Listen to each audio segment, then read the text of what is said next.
My name is David Mobley, and what's this event we're at? Bob Ward's is sponsoring a Manufacturers Day to allow the public to come out and shoot different firearms. Yeah, it's a great opportunity to get a bunch of different things you never were able to shoot, and maybe then, go and buy what firearm you really like. That's right. What's your name and what do you do? I'm Paul Miner. I'm the president of the Western Montana Fish and Game Association, and that's the association that owns the Deer Creek Shooting Center. Oh, yes. And that's where we're at, Deer Creek Shooting Center. Beautiful place to be out in the woods, doing some nice recreational shooting. Okay, I got a few questions I want to ask you, Paul. Okay. And I know you're kind of itchy about doing some of these, so we'll just get them done. Okay. What do you feel is uniquely positive about the firearms? Firearms within themselves are a fun product. It's fun to go shooting at targets, at tin cans. Of course, we have the hunting industry. There's many sports that are involved with firearms. I'm also the president of the Big Sky Practical Shooting Club. Nice. And we're involved with practical shooting. And that's just simply shooting at targets, paper targets, steel targets. We have husbands and wives. We have fathers and children and grandfathers and grandkids. Good family sport. Very good. Okay. What are some of your thoughts on the possible repeal of the assault weapons ban? I think it's coming up in September, right? I believe it's September 14th, and I hope that it goes away forever and ever and ever. Yeah, I think it's kind of biased against normal people who are just good people. It's really not going to help the, criminals are going to get what they're going to get anyway. Criminals will get what they want. Law-abiding citizens have been penalized with the ban. For doing nothing. For doing nothing. We're not the bad guys. Yeah, they're trying to hurt the criminals, and they're actually hurting the good guys. They hurt the good guys. Yeah, so it's kind of a sad thing, like you said, that should go away, we think, Do you have any final comments about this shooting industry, yourself, or about anything for the MCAT viewers at home? Well, this event that Bob Ward sponsored, I think was very successful. We've got a lot of people that didn't know about our range, and brought out a lot of folks that were interested in shooting different firearms. And I think it went well, and I have a hunch they might be doing it again next year. Yeah, and this is the first time for it, right? Yes, it is. This is the first time. So I hope they do it next year, because I really loved it. Yes. And next time, probably have more people out here, more types of firearms I would than you suspect would this there'd be time. more vendors, more. Yeah. Yes. So I think it'll be good for everyone and loads of fun. Yeah. Literally. Yes. Lock and loads of fun. So anything else you want to say before we sign off? It's been a fun day, and thanks for you being out and seeing some of the folks and seeing what's going on. Yeah, I hope this makes more of a positive side for the firearms industry, because they've been put down so much by various entities and stuff like that. I think we do need the positive side to come out for a change. Absolutely. So let's see if we can do this for MCAT TV. I'm David Mobley, and this is Paul Miner. Paul Miner. Yep, thank you. Good to meet you, and thanks for doing the interview Sure. for me. And have a good day. Okay. Grab it like this. This right to our shoulder. That's strong. Look here and let it go. Wrap the hand around it. Go ahead and dry fire. Tie it up. Extend the arms out. Put the gun down over the hand. What's the pound today? Sight on target. A whole lot more than that. Yeah. Equal height and equal light on the sides. Go way to the rear and hold it. 13, 14 range.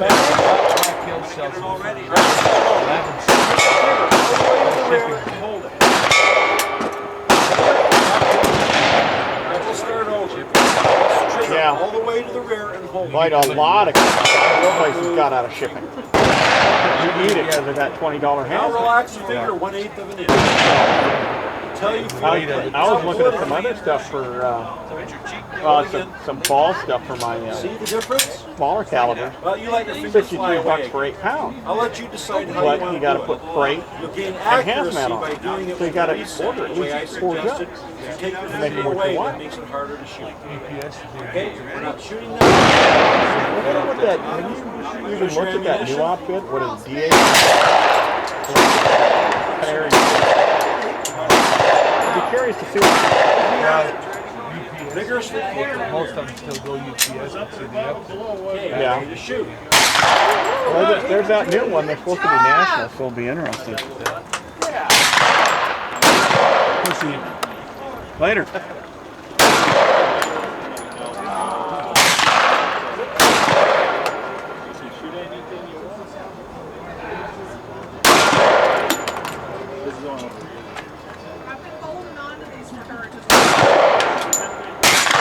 Good job. Shooting is hard to learn and it helps to take a class. You wouldn't want to confuse class. Start in a good way. Thank you very much. What would you like to shoot? Glock 17. 17, the original, still the best. Good job. High protection. Right here.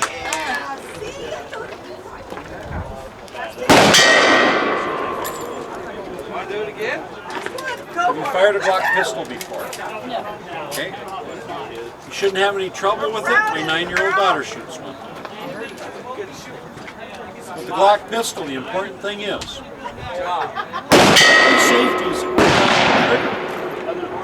safeties disengage when you pull the trigger. So it's important, unless you're on target and you mean to shoot, always keep the finger right here. When you put the finger on the trigger, that means you intend the gun to go. Okay? If you hear me say trigger, that means check where your finger is at. Okay. To operate the slide on the Glock pistol, you put the magazine in, bullets pointing away, you reach in here, pull on that like that, now it's ready to shoot. Of course, we haven't loaded it yet. But when you press the trigger, okay, gun goes bang. It does that by itself, by the way. Watch my finger. It's only going to go this far. See how little I move it? Did you hear the click? When you hear the click, shoot again. Any questions?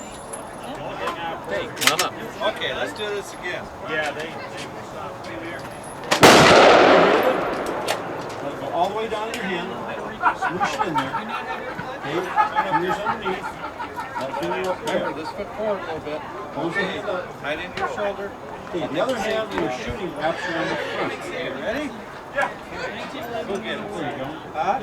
Like that. Bring it up and down. Very good. Go ahead and stick your hand down. That's a very good thing. What I want you to do is have good posture, up straight. Bring your left foot forward about a foot. Bend forward. Squat. Bend forward. Shoulders forward. I want you to support. See how that is? Okay, relax. Drop down. Take a breath. Ammunition. Okay, at this time, go ahead and insert it into the gun. Good click. Now grab it like this. We got about Your hand. Make your hand look like mine, but a mirror shot. seeing everything you want to see. Yank it, let it go. Not really. No. Well, Back here. Let me check with the other guys. I'll come back and we'll do okay? That finger off the trigger. Okay, grab the hand around in front. Bring it up a little more. Don't squat. Move forward. Shoulders. This. Good job.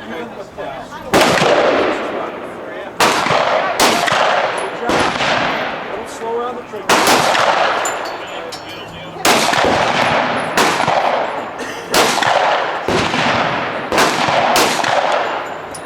That was 5 shots. Good job. Finger off the trigger. Finger off the trigger. Very good. You shot this yet?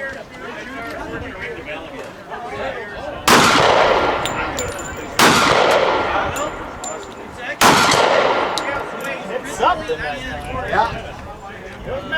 My 2 bosses came from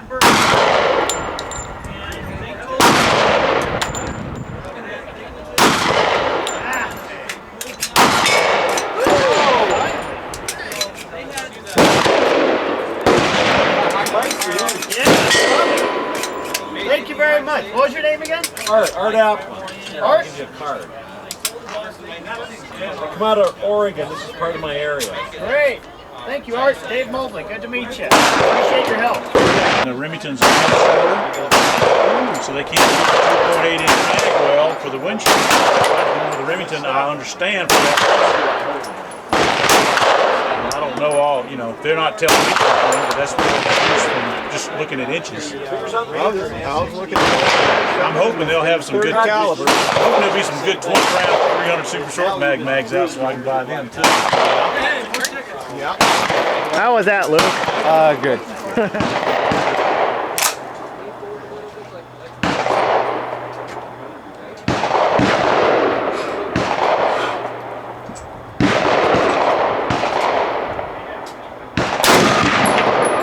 Well, that wasn't too bad. That better than the 300. Let's go for some metal.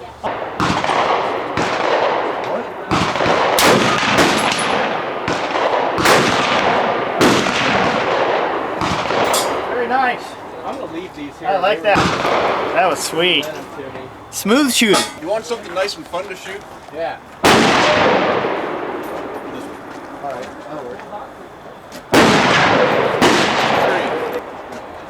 Let's see. Hold on.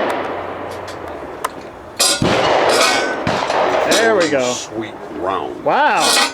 Far right hand side, there's nothing around but a big patch of red rust. That was a nice big red or a nice.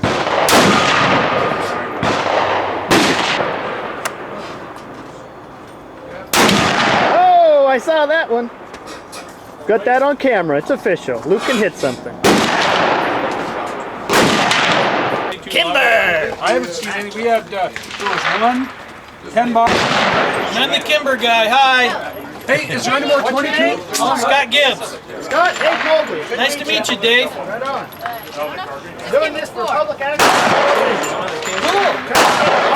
Sides of the Absolutely. Are you familiar with the 1911? He's all yours. We're running over on your carbine again. Why don't you help me out over there at the Smith booth? You have 22 shells? Why? Hey, look! Hit those plates. They're all mine. That ain't my ammo.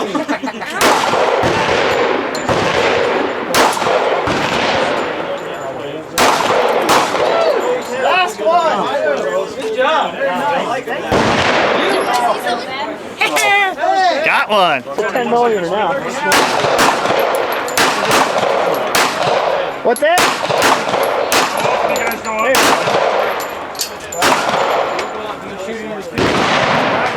Kimber time. That's a good way to end. Size, mid-size, High quality. and subcompact.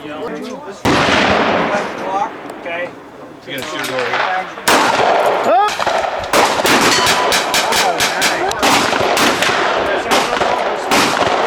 What is this about again?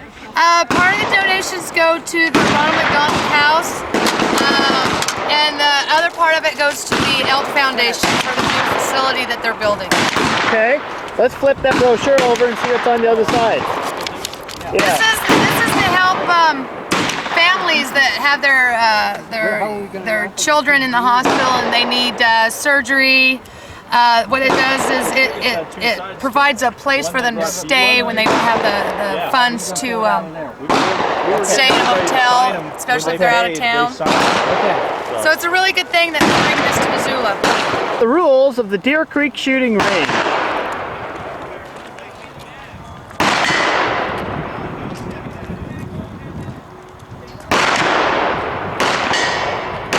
Drink lots of alcohol before.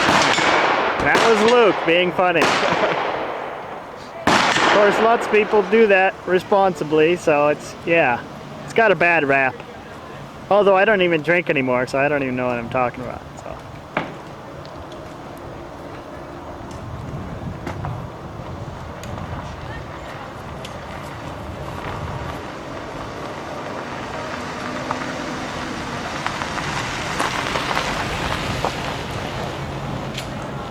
You have to have them on tripods if you have a fully automatic. Sounds good to me.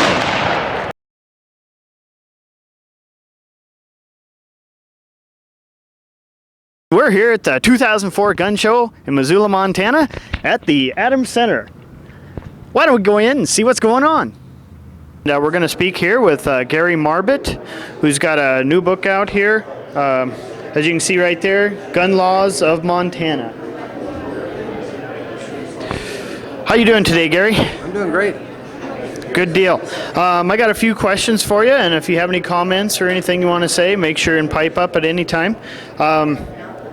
What do you think is positive about today's gun culture?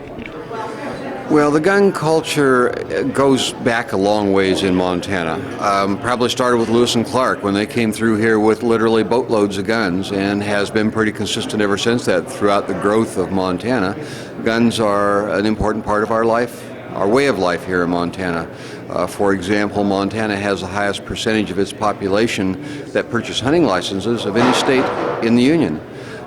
We also, there are lots of competition shooting going on around Montana. There's bullseye and silhouette and small bore and trap and skeet and high power and action pistol and cowboy action and practical shooting and lots of other shooting disciplines going on. So a lot of people have guns for those reasons. Certainly there are collectors, and you'll see people here at the gun show who like these old guns, the antique guns, and people make quite an investment in those, and sometimes purchase them just for their investment value instead of buying shares of stock in AT&T or whatever. But there are also a lot of people in Montana who have firearms for personal protection, and that's a part of our way of life. We're an independent, self-reliant people in Montana, and it's certainly a predictable part of that people would have firearms suitable for personal protection, because police can't always be there when you need to protect yourself. No doubt, I agree wholeheartedly on that. What do you think about the assault weapons ban being grandfathered out here in September, I think, mid-September? Well, that ban was originally passed in 1994 and banned certain kinds of semi-automatic firearms based on cosmetic features only. That is, do they have a carrying handle, do they have a telescoping stock, etc. And that ban has turned out to be particularly ineffective in its promised result of having a beneficial impact on crime. Very few crimes are actually committed with those kinds of firearms, and there just hasn't been any benefit. So that ban was passed for a total of 10 years in 1994 and will expire in mid-September. And I think it's likely that it will expire. There are certainly those in Congress who would like to reenact it and make it permanent, but I don't believe they have the political muscle to make that happen between now and the time that it's scheduled to expire in mid-September. And I think the expiration of that law will make Montana people happy, because a lot of people don't think that there's any good reason to ban those kinds of guns based on a few cosmetic features. Right, that sounds really good. Do you have any special interests outside the gun culture? Well, Montanans typically, just about all Montanans are part of the gun culture. We estimate, by we I say the Montana Shooting Sports Association, of which I'm president, estimates that between 90 and 95% of the households in Montana contain firearms. So that's pretty much all of us. And certainly all of us who have guns have other interests. Those of us who go hunting in the fall may go canoeing or kayaking in the summer and skiing in the winter. We're all working people. We hold down jobs. We work at the grocery stores and the banks and the other places of employment all throughout Montana. A lot of gun owners in the agricultural community. So certainly being a part of the gun culture, although it's an important part of many people's lives, it's only a part of what we're all about here in Montana. Yeah, so there's definitely a positive side to this. We're not all gun nuts, as you can see here. We're just normal people. The elderly, the young, the middle-aged, we've got families and everything. So there is a bigger side. There's a bigger part of the iceberg here that's not just guns, guns, guns, although we have a special interest in that area. Okay, let's see what else we have here. Could you share any stories about firearms saving lives? Well, I do know that it happens. I think it happens nationwide a lot more than it happens in Montana. I teach personal protection classes to equip people to safely possess firearms for personal protection. And because Montanans own so many guns and are so prepared to protect themselves, we actually have less predatory crime in Montana than there is other places. And so merely the fact that we have this extensive gun culture in Montana is beneficial to everybody because there's just less predatory crime. And I do know that it is most common that if a person is protecting themselves from some kind of assault, the mere display of a firearm is usually enough to do the trick. And it's pretty uncommon for a person to have to actually discharge a firearm to protect themselves, especially in Montana, mostly because the people of Montana are by and large prepared to deal with that sort of eventuality. Well, we're kind of at the end here. Do you have any final comments for the viewers of MCAT? You ought to come out to the gun show sometime, see what it's all about. If you haven't, there's a lot of interesting stuff here. Also, I should probably mention that I'm a candidate for the Montana legislature. Very nice. I wish you all the luck in that. Okay, Gary, my name is David Mobley. I hope you enjoyed the gun show, and I enjoyed talking with you, and hope you have a good day. We're here with Everett LaJoy, and we're going to speak about some of the gun culture and some of what he's selling here, what he's doing to enhance this gun show here in Missoula, Montana. So how's it going today, Everett? Going fine. We're enjoying ourselves out here at the gun show. There's a lot of antiques too, and not just gun or gun-related items. So. Okay, so we'll ask a little bit about those, and mostly about the gun culture is what I was trying to focus on, the positive side of it. So let's get to some questions about that. What is the positive side, do you think, about today's gun culture? Well, there's a lot of people that have been educated with the idea that guns are bad or whatever, and they're definitely not. That's part of our heritage. It's also part of our constitutional rights from the standpoint of the Second Amendment authorizes the people to own weapons themselves, and the whole idea Thomas Jefferson and some others had was to make sure that the public had the right to protect themselves against a government that was a tyrannical form of government, like King George was. And so that's part of our heritage and something that we should protect for our future and make sure that we have a country that exists for another 200 plus years. The people who own guns now are a wide variety of people. A lot of people do it for hunting, for just shooting, for practice, for fun. And that's gone on for centuries. In Germany, they used to do it in the evening social events. They'd have parlor guns that would shoot inside the house to low caliber, just for target practice, see who was the best shot and things. Like our BB guns and stuff like that? Yeah, they were shot at something similar to a BB gun, but it was more like a 22, but a lot smaller caliber. Wow. But at any rate, we've got all kinds of people. Kids are learning how to shoot and handle guns safely. Most of my friends and relatives grew up with guns in the household, and nobody ever used a gun wrongly. And I think if children are educated with how to handle guns, use them, then and to be safe with them, then they'll grow up in a house with guns without any problem at all. And they'll be your future hunters and shooters, marksmen. And you see in Olympic events, they have people that are good shots, and a lot of them come from the United States. That's right. Yeah, the media tends to focus on all the negative stuff, so you don't see all the positive stories of hundreds of thousands of people who own and have guns and use them responsibly. So it's kind of sad, and that's why I'm doing this. I want to enhance the positive side of the gun culture.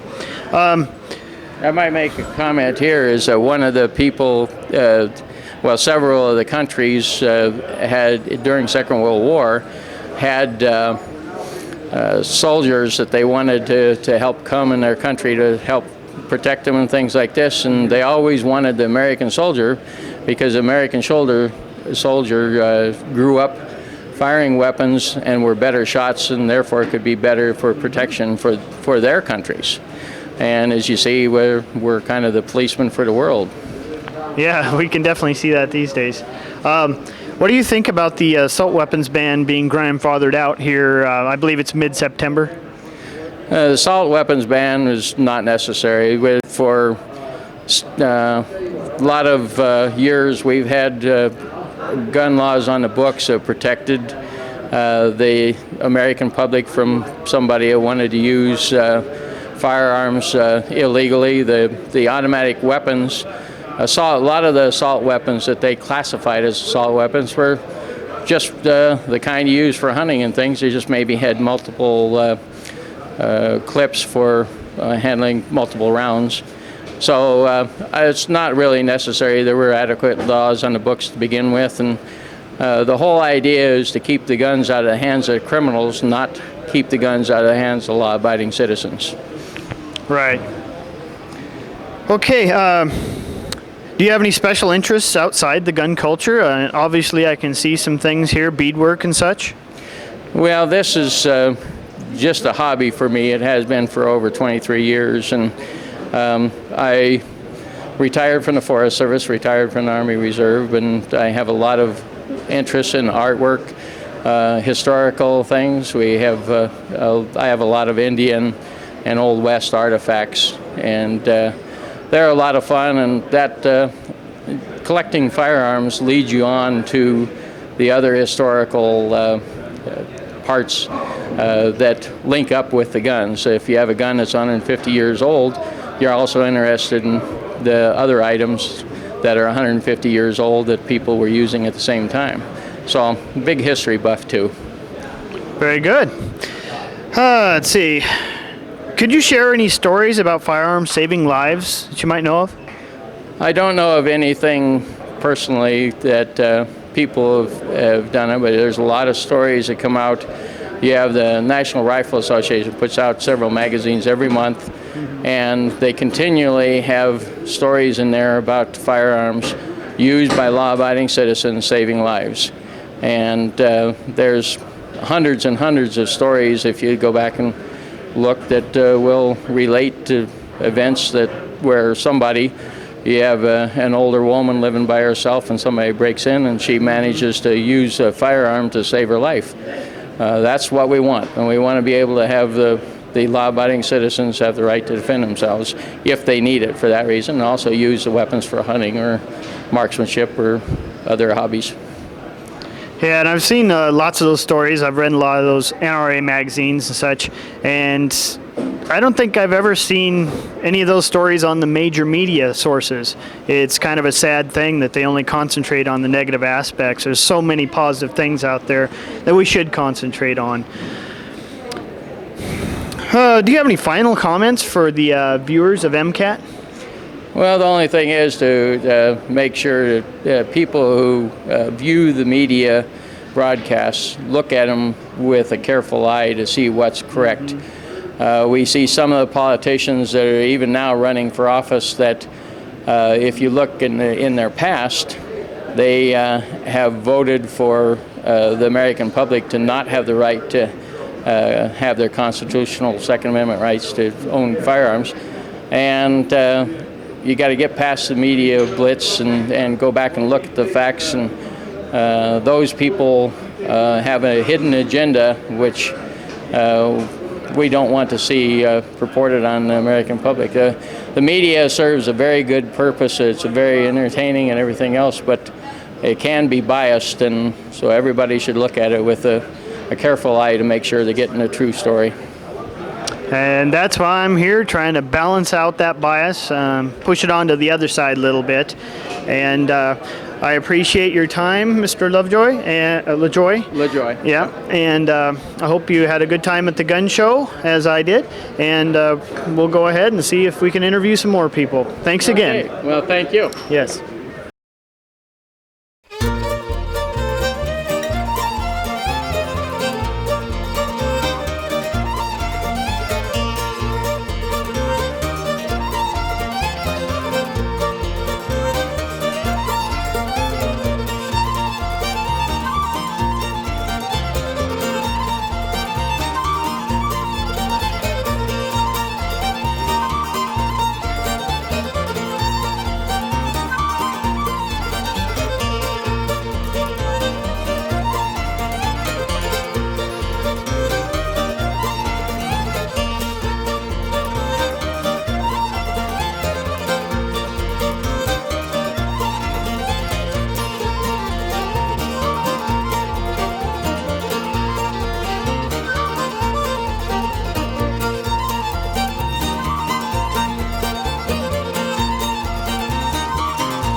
we're going to do a little interview here with Mike Fellows. And what are you running for again, Mike?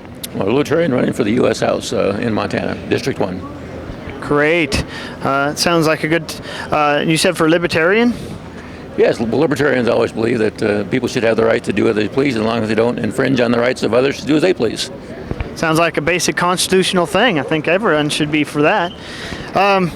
Hey, Mike, what do you think is positive about today's gun culture? I think actually being here the whole weekend, a lot of camaraderie. People use guns for various things, and we need to have guns simply to protect ourselves, to enjoy it for entertainment purposes. And I think that's pretty positive. No doubt. What do you think about the assault weapons ban being grandfathered out here coming up, I think, September? Well, I would support the elimination of the assault weapons ban, support elimination of things like the Brady Bill. And we've seen in such cases where somebody wants to get a gun because he's worried for his life, and because the paperwork gets all screwed up, he might be dead by the time he gets his firearm to protect himself. And I think Congress should do the right thing and let the sunset provisions just lapse, and we should get rid of all the unconstitutional gun control laws that we have in this country. Yeah, there's quite a few laws. It's hard not to, do something wrong these days because they keep adding laws and they rarely take them away. That's correct. Do you have any special interests outside the gun culture? Well, I do work on cars, and I do some videography and listen to music, and those are a few of my hobbies that I do and enjoy them. And you still have a show on MCAT, don't you? Yeah, we still do 2 shows on MCAT. One's called Labor Vision, the other's called Other People's Pockets. Because we're constantly in this culture where you got one person taking money out of one pocket and put it into another pocket, and sometimes that's got to stop. We've got to keep the money ourselves and invest our own time and energy and do the things we want to do. Sounds like something to look for there on MCAT. Okay, do you have any stories you'd like to share or that you remember about firearms saving lives? Well, I can just point to one recently that happened over the summer, a case in Great Falls where we had a convicted felon got away from the halfway house over there in Great Falls, entered a house, and the owner came back and had a gun, and he felt he was in fear for his family and his life, and so he shot and killed a guy. And I think that's what firearms are meant to do, to protect your property and protect your person and protect your life. Sometimes it's hard to do without a firearm, whether you're maybe in a wheelchair or somewhat disabled somehow, that you can't really jump up and do a lot of kung fu like I do, or any kind of knife work or anything. So I think that is a very important thing for people to have, kind of bridges that gap. I think they should realize that guns are good to have, but you also need to learn how to use them, because a federal government study that came out, I think it was either last year or 2 years ago, basically said that we could cut down a lot of the firearm deaths with kids if you took your kids out, showed them how to use a fire gun like my dad did, and, what the dangers can be and how to use them. Safety really works, and you do need to go out and learn how to use them. Yeah, education is the key with just about everything, and you'd be able to do it safely. Okay, do you have any final comments for the MCAT viewers? I'll just say I'm running for the U.S. House, and look at our website at www.lp.org. Gets our presidential candidate at Badnarik, BADNARIK.org. He's one guy that's not going to vote for the semi-auto ban, nor would he vote for the Brady Bill, and he's pretty constitutional, and he does carry a gun. So I think you got to look at those things and make some choices and vote come November. Fantastic. Take a stand and do what you believe in. I think that's very important for today's world. Okay, thank you very much, Mike. Thanks, Dave. Good luck. Interview with the organizer here. Okay, that's good. How do you say your last name, Hayes? It's Hayes Autopolic. Autopolic, very interesting. Okay, how did the gun show go? How do you think everything went? It was very good this year. This is one of the most extensively advertised shows in the Northwest United States, and we had people here from 31 states in the Union. Wow, that's pretty. So it was an excellent show. Fantastic. Let's go on. We're going to ask you the same questions we asked Mike, and see what comes up. What do you think is positive about today's gun culture? I think that's positive today. I think we're better off now than we were a few years ago. People realize that firearms are needed for their personal defense, but people are into weapons for any number of reasons.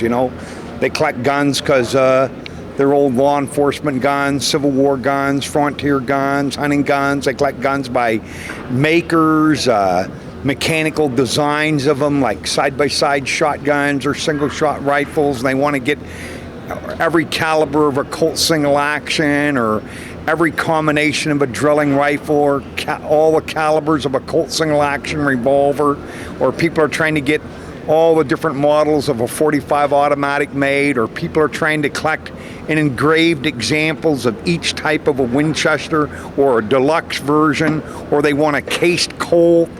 Just any combination of guns. So, you know, people, they have just a very interesting, there's so much you can learn from. They're interested in history, and they're well read, and they travel and they go into all museums and they look at things, and it's just interesting. Yeah, just like collecting coins, you want to collect every specific type of coin and get the whole list of them, you know. So same thing with firearms and that, type of area. And in shooting firearms, it's just like, you know, having a Corvette and can go out here the engine running, or having an old pocket watch and hearing it tick. Yeah. You like to have the gun. Each type of, you know, a wheel lock or a flintlock or a cartridge firearm, their actions work differently, their ignition systems work different, so it has a little different sound or year in it. They're just kind of fun to see how they all work.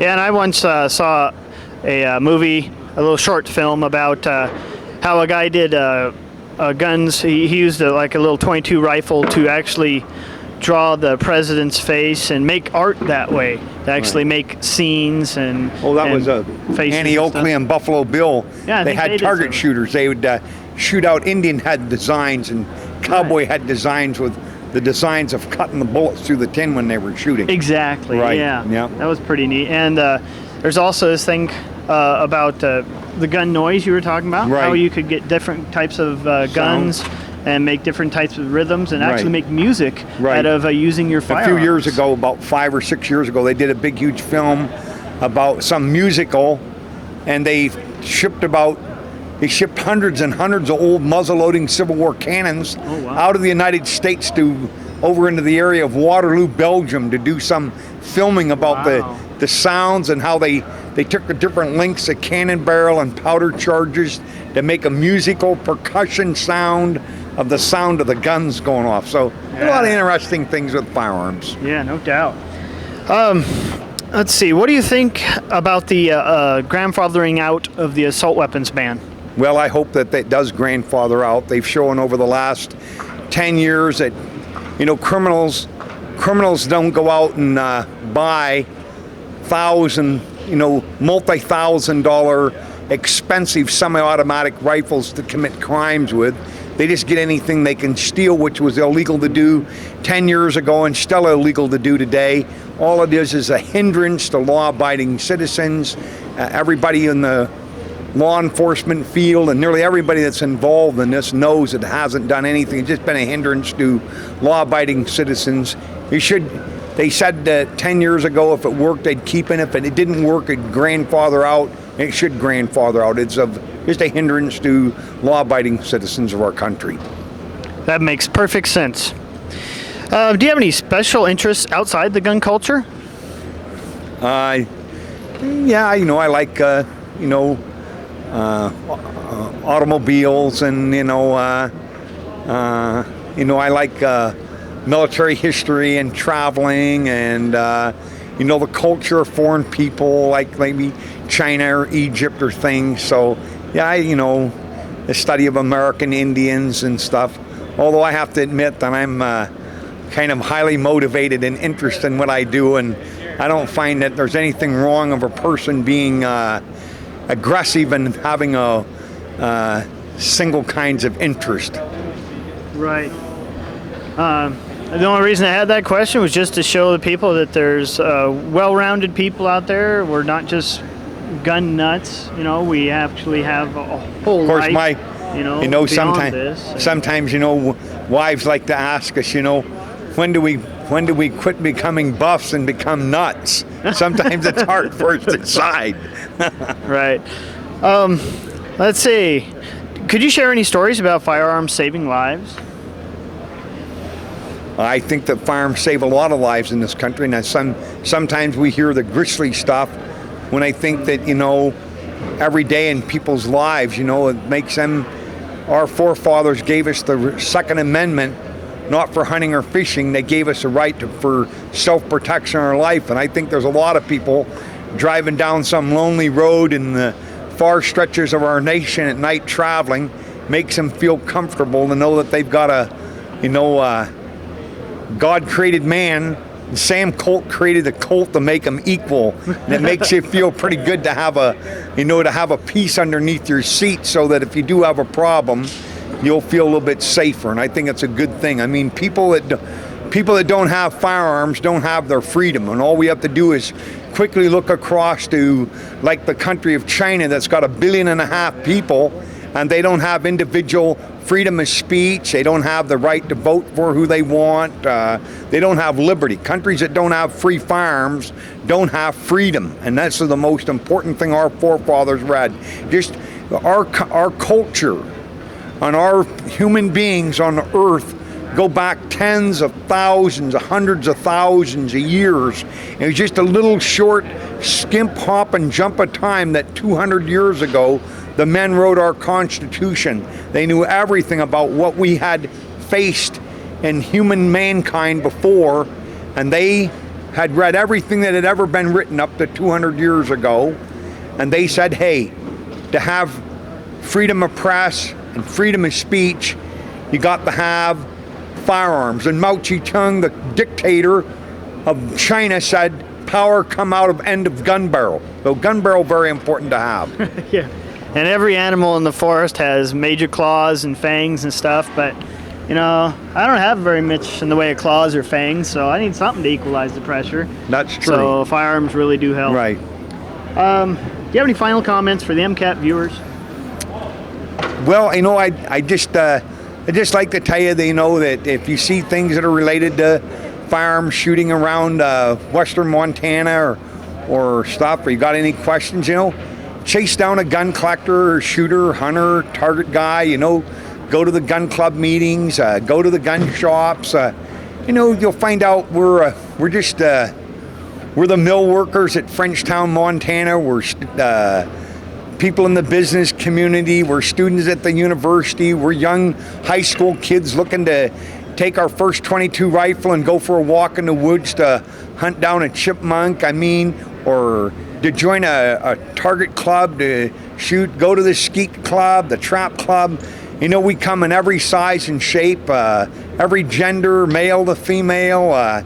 Young people are interested, old people are interested. They're interesting. There's guns that are the most highly embellished artwork in the world. There's guns that are plain and common. There's expensive firearms, there's inexpensive firearms. There's cased firearms, there's uncased firearms. They come every different way in the world. They're very enjoyable. Fantastic. Thanks for taking the time out of your day, Hayes. Okay, and thank you for your interview, in the future. Talk to you down the road. All right, sounds good. Thank you. Yep. Yeah! Kill the melon!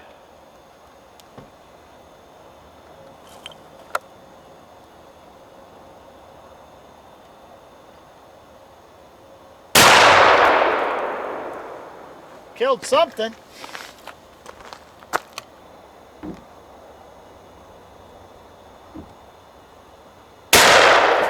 Melon is dead! Melon down! Melon down! Let's go inspect the melon.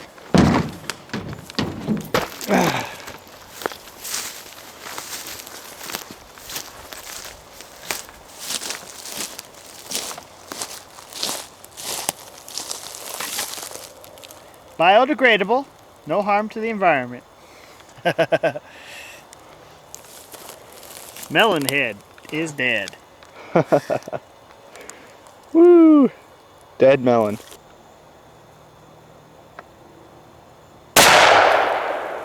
Got him! Woo! Give me another shot. We're gonna finish it off now.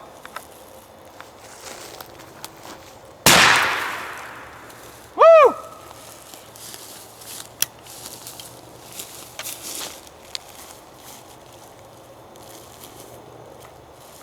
Get a close up? Yeah. Now that melon feels no pain. It's nasty. And we're going to shoot a few orange clay targets out there in the field. Let's go straight ahead to the far one first. Zooming in. Zooming in. Okay.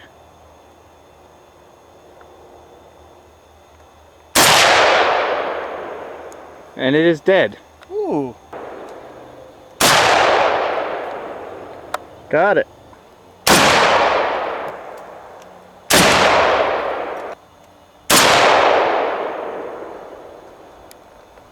You know, you got to find your target each time. So they have rings that allow you to see the iron sights underneath. So I think that's what I'm gonna have to get for this, so I can access both sights.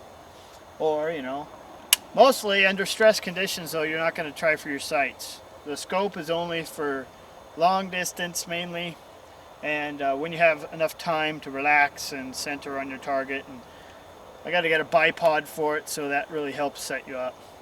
Otherwise, it's just going to be in tight like this.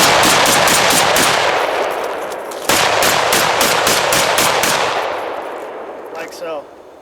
You know, without even realizing you have sights, basically. That's the combat style. It's just peppering without even knowing. Is it, okay, never point anything you don't want to destroy. I don't care if I destroy the ground right now. All guns are always loaded. You know, it is loaded. And that way, if I do accidentally point at something that I don't want to destroy, I'll know it's loaded. And if that happens, like in the military law enforcement, special forces type, they never put their finger on the trigger unless they're ready to shoot. Because a lot of them cross each other front and back, but they're professionals, they do this all the time, and even though they may be pointing at each other's backs, their finger's not on the trigger until they're ready to shoot. They're aiming at their target and they're ready to fire and stop that aggression that's coming at them. Okay? So if you keep those three basic rules into effect, and another one would be to say, never pull your weapon unless you're ready to use it. Never brandish your weapon and say, "Oh, halt!" and then be shaken and like, "Please don't come any closer," as they come closer to you, and "Please stop." You know, never fake it. If you're going to pull a weapon out of its holster, like the samurai always said, never pull a sword unless you're going to use it. So whenever they pulled their sword out to show anybody, they would pull it like part of the way out. You would look at the temper of the blade, and you would go, "Oh, that's pretty cool," and then you put it back. You wouldn't pull it all the way out unless you were going to draw blood. So that gave you kind of the serious mindset, the serious nature of a weapon. So when they pulled the sword fully out, they meant to either cleave somebody to save their lives or the lives of others around them, or if for some reason they pulled it out, they would end up cutting themselves and drawing blood. That would gear inside of them the very serious nature of that object. Okay, and the sword was the soul of the samurai, they would say, so it was a very, very important object for them because of its overall tool value of survival and life-saving. So just like you don't unsheath your sword unless you're going to strike with it, you don't unsheath your gun unless you're going to fire. Or in this case, you know, I'm going to be shooting at targets. I'm not saving my life, although I'm getting skills to save my life. But basically the idea is that when you pull your weapon out, you're going to use it. And don't hedge your bet. Don't kind of, well, maybe, sort of. No, when you pull it out, you're ready to use it.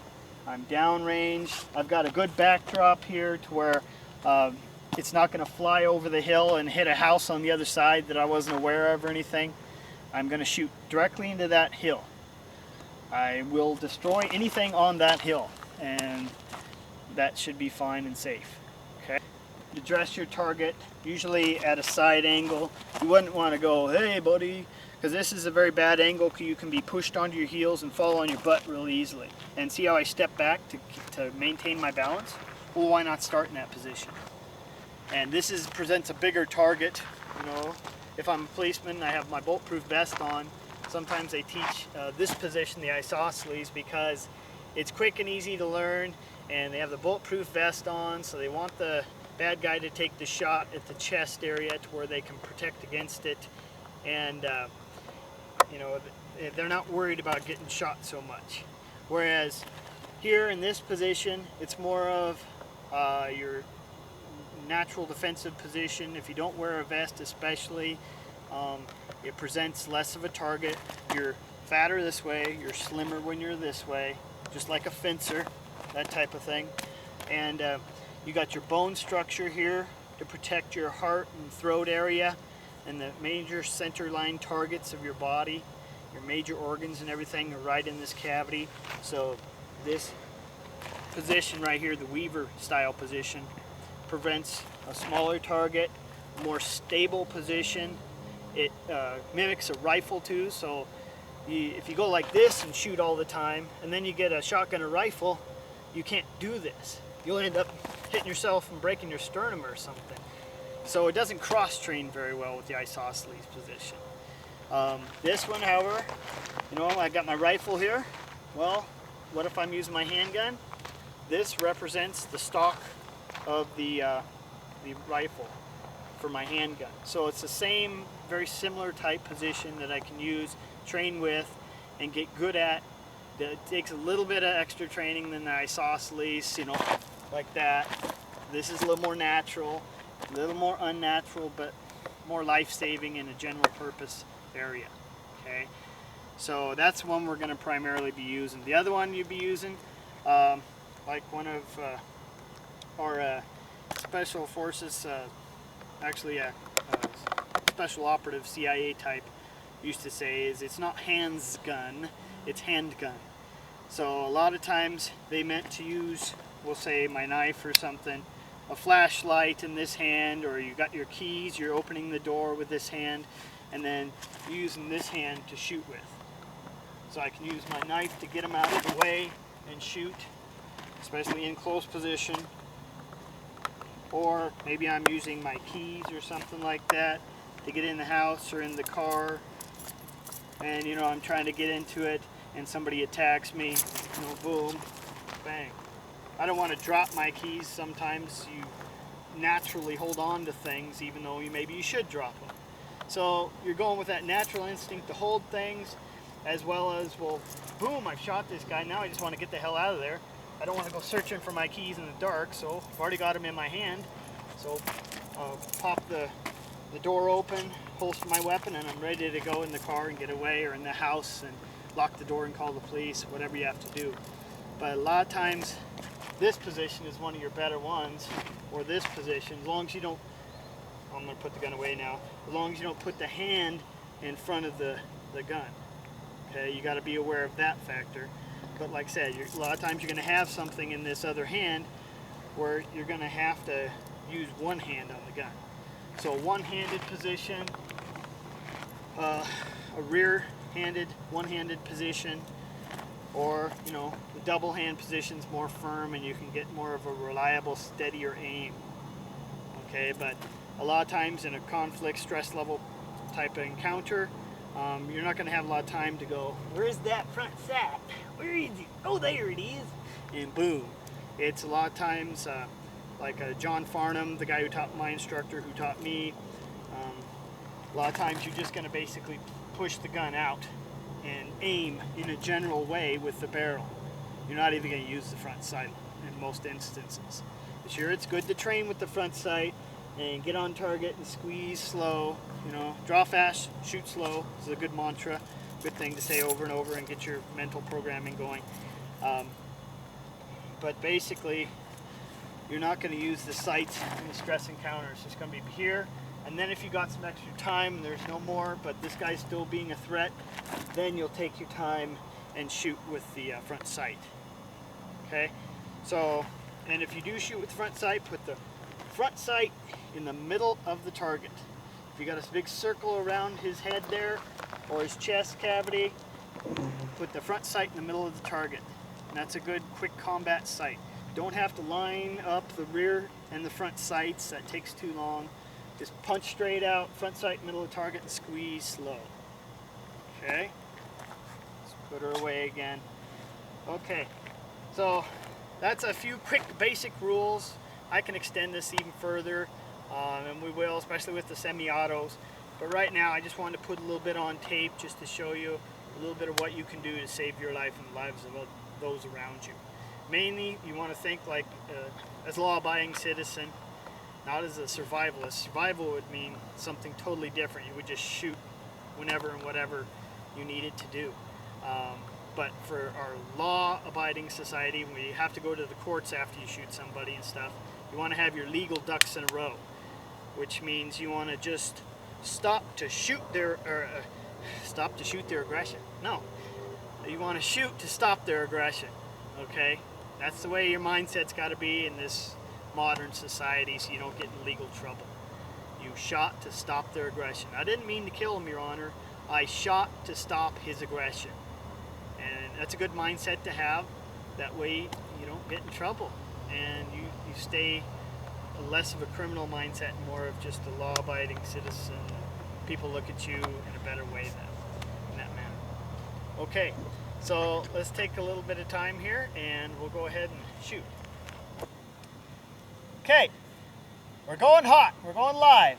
We got our ears on, we got eye protection, head protection, you know, we got the whole cover going, and we're gonna go ahead and do some shooting. I want to run through a basic draw stroke and we'll go ahead and do it. So, presentation position, hand on the belly and the gun. Main reason is if I pull my gun and my hand's floating out here and I haven't practiced at all, you'll end up shooting your fingers off or shooting in your hand. That ain't good. You don't want to go to the hospital having fun out in the woods shooting. So what you want to do is presentation position, hand on belly, clear your clothing, hand on gun. Then from there, you want to pull your weapon, still have it close to your hip, far away from the person you're shooting, and then slide the fingers and on line with the other fingers. This way they're not in front of the barrel at all. Muzzle awareness at all times. Know where that muzzle is pointing. Okay? Then from there, you're going to punch straight out to the target. Your dominant eye, my right eye in this case, is going to go right for that front sight. At any time, once I pull it out of the holster and point it down range, I can shoot. If someone aggresses upon me faster than I thought, I can put my hand way above and out of the way of the barrel and shove them away and shoot from the rocker position. Rocking back. The knee spike will get them. You know, don't point your gun at your knee. Point it in this big hole right here. You got plenty of room. It does take a while to get used to, and I wouldn't say do this right off the bat. I would say do some practice shooting first. Get good at the basics. But this would be your basic, if someone came at you really quickly, shooting type position. Ward off their attack and shoot safely without extending the gun to where they can dislodge it from your grip. Okay?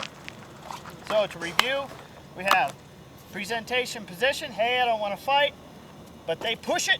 So clear your clothing, grab the handle of the weapon, other hand's on the belly, extract the weapon, point down range towards your target, slide the fingers together as you push out and punch out straight to your target, and use your dominant eye and line up that front sight with the middle of the target. And you do that as fast as you can. You know, start slow with an empty gun or a plastic weapon so you don't mess up. And then once you get smooth with that, then you go ahead and pull the trigger slowly. It should be a surprise to you, a surprise break as they call it. And that'll keep the barrel from jumping as you pull. And then after you're done shooting, don't just go back and put it in your holster. What if there's other guys around you? So that's why you look left, look right. Keep your awareness about you. When you get in a stressful situation, you have tunnel vision. You only see about like this. Everything else around you becomes in black. You kind of pretty much go into a tunnel. So you want to break that tunnel out and start looking side to side, expanding your view. Your perception is everything. If you can't perceive the threat, you're dead. You must perceive to take action. So, once you're done, here, pop, pop. Then you look to the sides, maybe even behind you, and then back on the target, just in case they got back up. Okay, and then from there, if you're safe, if they're down, and their aggression has been stopped, then you come down, look again, because your gun and your arms are kind of in your way, so there may be something coming up from underneath you didn't see. So bring these down. They can protect your lower region and various other things. And from there, maybe inspect your weapon. Tilt it side to side. Again, look side to side, make sure you're okay. Then belly, hand on the belly, holster the weapon. If you have, see, a revolver has double action as its safety. If you had a semi-auto, sometimes those would have a safety. Some revolvers do have a safety you got to flick off.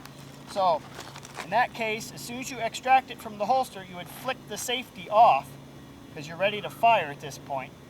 Punch out, do your shooting, make sure everything's okay. Look back at your target, make sure everything's okay. Drop it down, inspect your weapon, and then from there, put the safety back on before you put it back in the holster. Then back out to your presentation position. So basically it'll look like this. Presentation position, belly, and grab the gun, take it out, safety off if you need to, punch to the target, draw fast, shoot slow, pop up. Then from there, look around, make sure you're okay. Presentation position, I clear my clothing, the other hand's on the belly, I extract the weapon, safety's off, I'm online, I could shoot right now if I want to, like so. Oh, and I did, without even the sights. Nice. Didn't expect that one. And then from there, say I've shot that once, then I bring my hands together, punch out, and shoot again. Now I'm looking around me for any more assailants. Look back at your target. He's down. So I take the finger off the trigger, come back down, look around, inspect my gun, make sure it's not malfunctioning. Then back in the holster, back to presentation position. I'm ready to shoot again. I did get a little flack off the steel targets, but that's why I'm really covered, okay? And you know, if you're in a real life shooting encounter, if they're shooting at you and they're hitting concrete and steel and glass, you're gonna get debris in your face. You might as well get used to it now where it's somewhat safe, okay? And don't go hee and smile either. You might break your teeth or something. Cover up.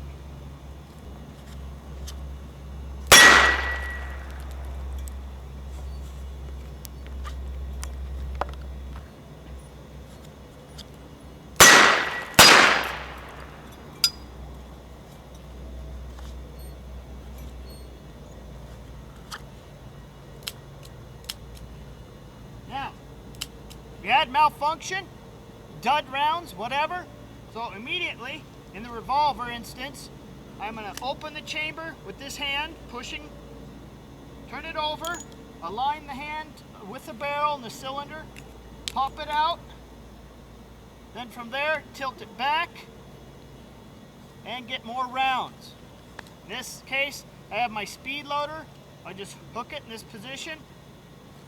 I'm aligning it here with the cylinder, okay?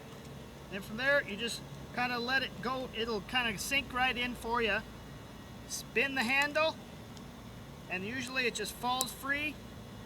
Close it, and then you should be ready to fire again. Look, back on target. You searched, made sure there's no malfunctions. Back in the holster.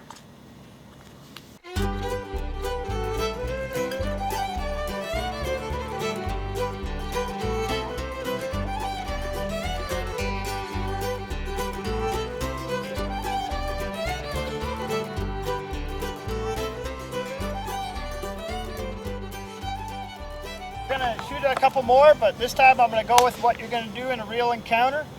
Don't worry if you miss the targets. They're really small. They're made to make you super accurate, where in reality you've got about this much of body cavity. I should have a plate about this size and maybe another one up above this size, you know, and they do make those. But right now we're gonna focus on that. you're going to do a double tap to the chest, and then that sets them up, usually opens them up, so you can do one to the forehead. Remember, you never shoot to wound. If you do, you'll end up getting hurt. If it's that bad that you got to pull your weapon in the first place to kill somebody, or excuse me, to stop their aggression, then you're going to usually do a quick center double tap, setting them up, and then you'll have a little bit more time to squeeze for the smaller head target. Okay? So let's go ahead and try this. Real simple, basic one for your combat shooting. Double tap chest, then one to the head. A little bit further distance, but again, don't worry if you miss, just try your best. This is overkill with these small targets. Here we go.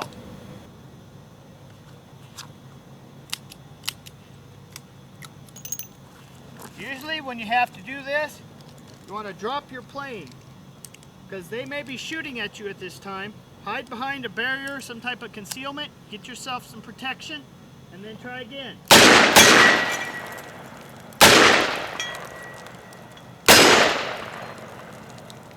That time I went ahead and did an extra to make sure I finished it off.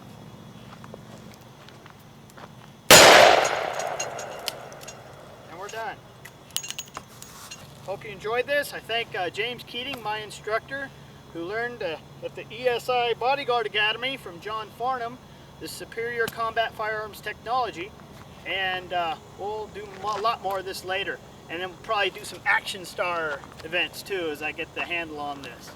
So, from David Mobley and Luke, my cameraman, and Missoula, Montana, and the greater nature around us, thank you very much.